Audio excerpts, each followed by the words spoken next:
প্রেমের সংজ্ঞাটা কি? প্রেম আপনি কিভাবে অনুভব করেন? প্রেম হচ্ছে স্বর্গীয়।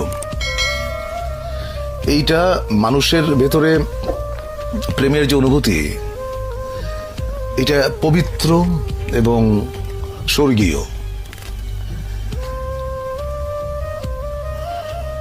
প্রেমের চাইতে ভালো বিষয় মানব ইতিহাসে নাই। আমি শুধু মানুষের প্রেমের কথা বলছি না। একটা মানুষ একটা বৃক্ষের সঙ্গে প্রেম করতে পারে। একটা মানুষ তার বাসার জানালার পাশে যে গাছটি আছে সেখানে যেটা দোয়েল পাখি বসে, সে তারও প্রেমে পড়তে পারে, তাই না? সাধারণত আমরা প্রেম বলতে বুঝি খুব ছোট্ট কথা, সেটা হচ্ছে যে একটা ছেলে একটা মেয়ে। ব্যাপারটা কিন্তু সেরকম না, তাই না? ধরো যেমন আমাদের প্রফেট, তার সঙ্গে আল্লাহর যে প্রেম, এটাকে তুমি কিভাবে ডিফাইন করবে? এটা ডিফাইন করা সম্ভব না।